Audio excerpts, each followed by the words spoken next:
नमस्कार। स्वागत है आपका पेरेंटल साइकोलॉजी में। आज हम बात करेंगे बच्चों में रीडिंग हैबिट कैसे बढ़ाएं।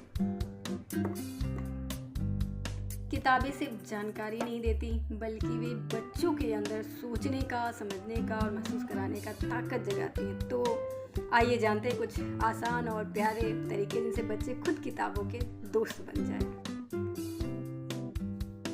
खुद रोल मॉडल बनिए। कोई भी शुरुआत खुद से ही करनी चाहिए।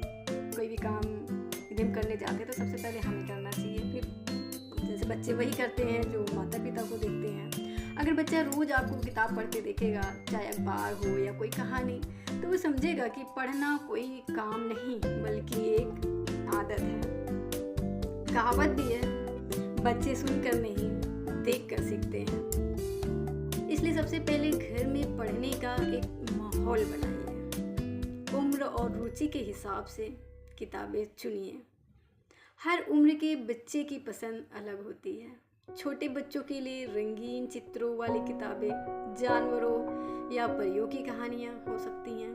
और जो थोड़े बड़े बच्चे हैं उनके लिए कॉमिक्स, नैतिक कहानियाँ, एडवेंचर सीरीज हो सकती है स्टोरीज के रूप में। और किशोरों के लिए क्या हो सकती है, प्रेरणादायक किताबें, जीवनियाँ या विज्ञान से जुड़ी कहानियाँ हो सकती हैं। जब बच्चे को उनकी पसंद की कहानी मिलेगी तो वे खुद पढ़ना चाहेंगे। और तीसरी बात, रोज का रीडिंग टाइम जरूर तय करें। हर दिन से 15 से 20 मिनट का रीडिंग टाइम रखें। सोने से पहले का समय सबसे अच्छा होगा। धीरे धीरे परिवार की एक आदत बन जाएगी।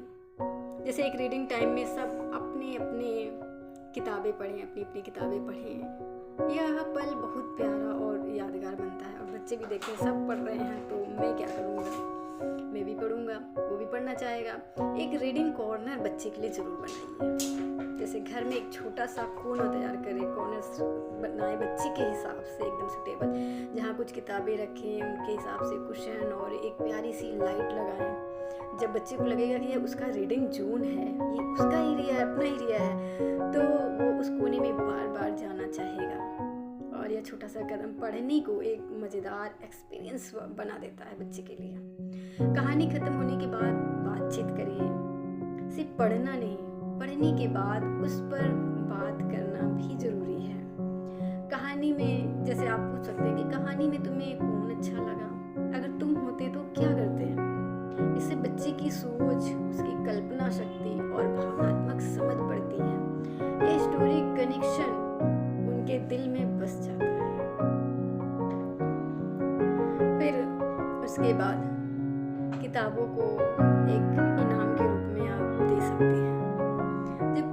जब बच्चा कोई अच्छा काम करे, जैसे किसी की मदद कर रहा है, समय पे कोई काम पूरा कर रहा है, तो उसे चॉकलेट नहीं किताब गिफ्ट करिए।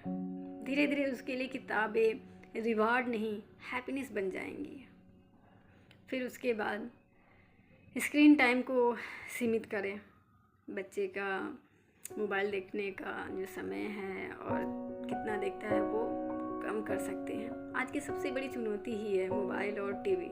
हर पेरेंट्स के लिए यही बात है। थोड़ा सा नियम बनाइए। जैसे कभी 1 घंटा स्क्रीन दिया, 1 घंटा रीडिंग का टाइम दिया, कभी कभी नो स्क्रीन डे रखिए। इसमें बस कहानी हो, किताब हो और बातें हो आपकी।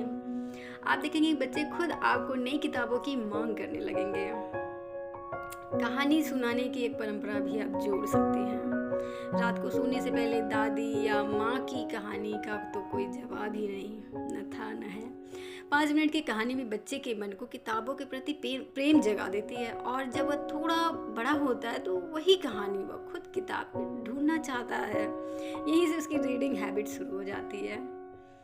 बच्चों को किताबों से जोड़ने वाले अनुभव दीजिए। जैसे उन्हें लाइब्रेरी ले जा सकते हैं, बुक फेयर में ले जा सकते हैं, दिखाएं कि देखो इसमें कैसी कैसी किताबें हैं, या कोई स्टोरी क्लब एक्टिविटी में भी शामिल कर सकते हैं। जब बच्चा किताबों को इवेंट की तरह देखेगा तो किताबें उसके लिए एक एक्साइटमेंट बन जाएंगी। और फिर प्यार और धैर्य बना कर रखें। अगर बच्चा तुरंत नहीं पढ़ता तो गुस्सा ना करे, क्योंकि रीडिंग हैबिट सीखने में वक्त लेती है। कोई भी चीज़ वक्त लेता है, हर बच्चे की गति अपनी अलग होती है सीखने की। बस रोज़ थोड़ी थोड़ी प्रोत्साहन और आपका प्यार ज़रूरी है। धीरे धीरे वो खुद किताबों में खो जाएंगे। तो याद रखिए, किताबें सिर्फ ज्ञान ही नहीं देती, वो बच्चों को संस्कार और संवेदनशीलता भी देती हैं। अपने बच्चों को किताबों से जोड़िए, क्योंकि वही उनके सोचने और सपने देखने की एक उड़ान बनेगी। अगर आपको यह वीडियो अच्छा लगा हो तो इसे लाइक करिए, शेयर करिए और सब्सक्राइब करिए। तो मिलते हैं एक नई स्मार्ट संस्कार।